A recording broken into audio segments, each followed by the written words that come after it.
Hi students, Namaste to all of you. Let us start our next topic in chapter 5, 11th class में. Next topic we will discuss today is linear momentum and Newton's second law of motion. Let us discuss one by one. What is linear momentum? Linear momentum is defined as the product of mass and velocity. Hope you got the definition, product of mass and velocity. So momentum is equals to mass into velocity. This is, what is its SI unit? SI unit is obviously mass into velocity. Mass is kg and velocity is metre per second. CGS unit चाहिए तो gram centimetre per second. Momentum is a vector quantity. अब vector है तो इसकी direction भी होगी. It is a vector quantity. What is its direction? Same as that of velocity. Direction of momentum is same as that of means as the direction of velocity. जो velocity की direction वही momentum की direction. That is, hope you got it. Momentum basically इतना ही है. इस पे based numerical आ सकता है. लैंग्वेज घुमा देते हैं, अच्छे से पता होना चाहिए. इस पे बेस्ड एक एग्जांपल मैं यहाँ पे डिस्कस करना चाहूँगा जो आप सब ने ट्राई करना है. अच्छा क्वेश्चन है, ध्यान से समझना. There is a wall. इस तरह से क्या है? Wall. And there is a ball. There is a ball of mass 5 kg moving initially with a velocity of 2 meter per second strikes the wall perpendicularly. ये क्या है? Ball of mass 5 kg moving with 2 meter per second strikes the wall perpendicularly and bounce back and rebound with the same 2 meter per second. ध्यान देंगे, bounce back with the same speed 2 metre per second के साथ hit करके वापस आ जाती है. Question is what is the first question is what is the, जल्दी से बताएंगे, चेंज इन मोमेंटम क्या होगा? What is change in momentum? Second क्या होना चाहिए?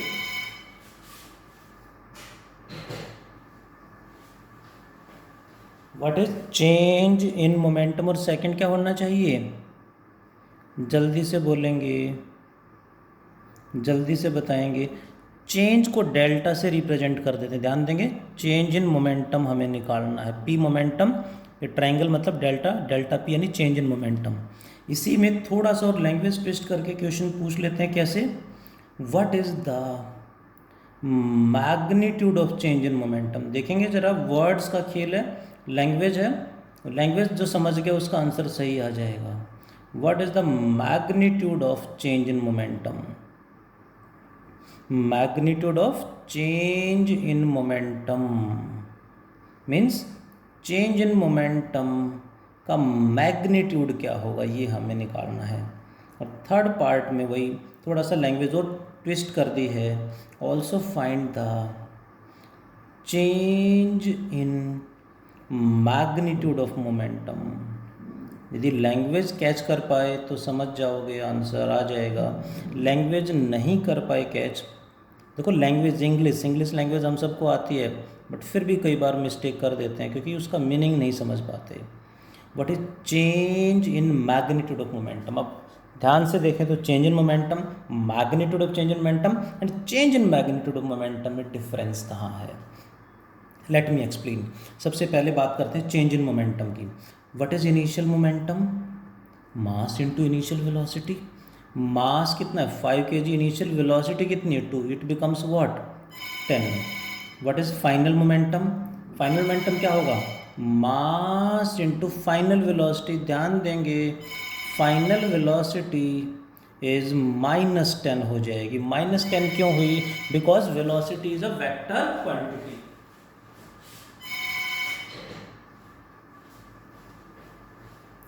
Velocity is a vector quantity. So ध्यान देंगे स्पीड यदि हमें यूज़ करना होता तो सेम रहता टू, बट वेलोसिटी वेक्टर है, ये 2 है तो डायरेक्शन अपोजिट होते ही ये स्पीड 2 ही होगी, बट वेलोसिटी -2 लेना पड़ेगा। Velocity is a vector quantity -2, so final momentum is -10। So what is change in momentum? Final change कभी भी आ जाए हमेशा फाइनल माइनस इनिशियल। ध्यान देंगे चेंज वर्ड कभी भी आ गया हमेशा final minus initial. What is final momentum? Vector quantity है तो डायरेक्शन हमें ध्यान रखना पड़ेगा। -10 है, minus what is initial momentum 10, so change in momentum आ गया -20 kg/s। Hope you got it. Direction की वजह से ये हुआ है। कुछ बच्चे सोच रहे होंगे 0, no. But next is what is the magnitude of change in momentum? जो चेंज इन मोमेंटम आया है उसमें उसके में मैग्नीट्यूड कितना है इसका, यानी -20 का मैग्नीट्यूड क्या होगा? -20 का magnitude is always positive, so what is the answer? +20 kg/s, क्योंकि magnitude always positive.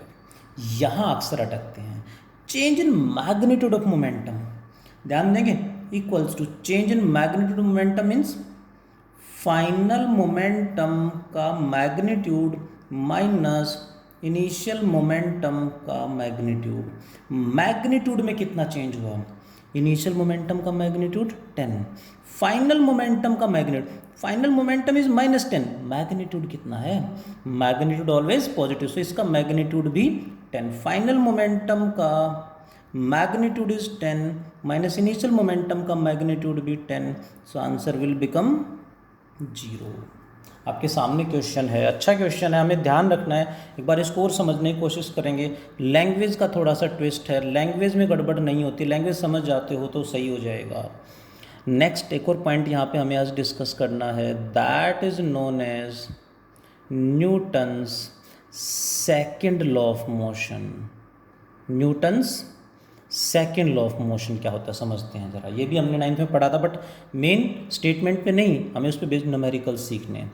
What it states that Newton second law of motion states that external force, ध्यान देंगे एक्सटर्नल फोर्स को मैं एफ से रिप्रेजेंट करूंगा। External force acting on a body is directly proportional to change in momentum per unit time.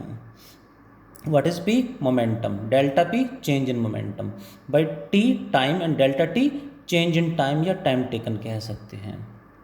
Force is equals to proportionality constant, क्या ले लें यहाँ पे? के मान लेते हैं, क्योंकि इक्वल प्रोपोर्शनैलिटी साइन हटा के इक्वल साइन लगाएंगे तो कांस्टेंट लगाना पड़ेगा। एंड इन एसआई सिस्टम, ध्यान देंगे in SI units proportionality constant in this case, हर जगह नहीं, यहाँ पे proportionality constant is 1 in SI units. So constant 1 है तो ये बन जाएगा equal to delta P by delta T. Hope you got it. F equals to delta P by delta T. P momentum, delta P क्या है? Change in momentum, delta T change in time और time taken. यदि इसी को मैं आगे proceed करूं, delta P मतलब final momentum minus initial momentum, delta T means final time minus initial time. What is final momentum? M V minus what is initial momentum? M U by T2 minus T1 क्या होगा? Time taken T मान लेते हैं। Final momentum में क्या हो जाएगा? Mass into final velocity minus initial momentum में mass into initial velocity by time taken is T। कुछ कॉमन आ रहा है शायद, दैट इज M कॉमन लेंगे तो क्या बचेगा? V minus U by T, V minus U by T. What is V minus U by T? हमने पढ़ा है acceleration. So force is equals to mass into acceleration. ध्यान देंगे Newton second law of motion की दो statement, दो फॉर्मूले हमारे सामने हैं। One is F equals to delta P by delta T, another is F equals to mass into acceleration. दोनों सेम है, उसी को हमने एक्सपेंड किया तो आगे ये फॉर्मूला आ गया। दोनों सेम है। न्यूमेरिकल्स में हमें डिसाइड करना है कौन सा फॉर्मूला अप्लाई करें। न्यूमेरिकल्स में हमें डिसाइड करना है कौन सा फॉर्मूला अप्लाई करें। Hope you got it. Like एक क्वेश्चन करते हैं, एनसीईआरटी का क्वेश्चन है, ध्यान देंगे। सेकंड लॉ को अप्लाई कैसे करें। एनसीईआरटी का क्वेश्चन है, सुनेंगे ज़रा सभी ध्यान से। There is a three wheeler moving with a speed of 60 kilometre per hour. कितनी स्पीड है? 60 kilometre per hour. Sees a child in the middle of the road. सामने थ्री व्हीलर के ड्राइवर ने क्या देखा, ऑटो ड्राइवर ने क्या देखा? Sees a child, sees a child and applies brakes and the auto comes to rest, the vehicle comes to rest in 4 seconds, just able to save the child. Moving auto driver is driving the auto at a speed of 60 km per hour, sees a child in the middle of the road and applies brakes suddenly and make the vehicle to come to rest within 4 seconds and just able to save the child. Just able to save the child का मतलब बिल्कुल उसके पास जाके रुक गया vehicle. 4 second बाद vehicle comes to rest. If mass of the vehicle, mass of the auto and the driver total is 465 kg। ध्यान देंगे, 400 mass of the three wheeler plus 65 the mass of the driver. ये given है NCERT में question में।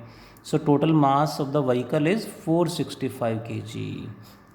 Then what is the retarding force applied in applying brakes? Brake लगा के कितना retarding force create कर दिया है।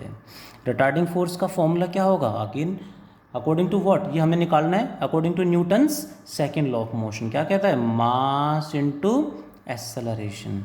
मास इंटू एक्सेलरेशन क्या लें? Brought to rest means final velocity 0। So क्या फॉर्मूला लगा दें? v minus U by T. Force is equals to mass 465 kg, final velocity brought to rest 0 minus initial velocity 60 kilometre per hour. जल्दी में ये mistake अक्सर हम करते हैं। Should convert kilometre per our into metre per second by multiplying 5/18। 6 3 जा 18, 6 10 जा 60, it becomes 50/3 metre per second. ध्यान दें, कन्वर्जन ऐसा ही सिस्टम जरूर रखें, ये मिस्टेक नहीं होनी चाहिए। 50/3 upon time taken is 4 second. ये बनेगा कितना? -465/4, ये माइनस बाहर आ जाएगा, 465/4 into 50/3। Hope you understand. Newton में आंसर आ गया है। किस में आंसर आएगा? न्यूटन में। होप आप सॉल्व कर लेंगे, कैलकुलेशन आप कर ही लेंगे। नेगेटिव साइन का मतलब क्या है? नेगेटिव साइन का मतलब है रिटार्डिंग फोर्स है, रिटार्डेशन प्रोड्यूस कर रहा है, वेलोसिटी डिक्रीज कर रहा है। तो इस तरह से न्यूमेरिकल्स आ जाता है। इसी पे बेस्ड एक क्वेश्चन और मैं डिस्कस करूंगा ताकि हम कॉन्सेप्ट को समझ पाएँ। इसी क्वेश्चन में देखो टाइम टेकन गिवन था, इसी को थोड़ा सा चेंज करके पूछ लेंगे। The brakes are applied and the vehicle comes to rest in covering a distance of 10 metre. 10 metre cover करके व्हीकल रुक गया। What is the retarding force? In that case यदि डिस्टेंस गिवन हो टाइम की बजाय तो फिर फॉर्मूला यही रहेगा, mass into acceleration. But acceleration के लिए ये फॉर्मूला नहीं अप्लाई होगा, टाइम की जगह डिस्टेंस गिवन है, तो हम यहाँ पे थर्ड इक्वेशन अप्लाई कर देंगे, v² minus u square equals to 2s से निकाल लेंगे तो ये बन जाएगा v² minus u square by 2s। Answer आ जाएगा। ध्यान देंगे, main is Newton second law. उसमें ए कहाँ से निकाल लें? इक्वेशन हमें काइनेमेटिक्स में पढ़ी, कोई भी इक्वेशन अप्लाई करनी पड़ सकती है to find out the acceleration, और पुट कर देंगे, आंसर आ जाएगा। That is about linear momentum. एक काफ़ी अच्छा क्वेश्चन मैंने डिस्कस किया, and Newton second law of motion की स्टेटमेंट एंड एग्जाम्पल। आज इतना ही पढ़ते हैं। Thank you all, take care. खत्म।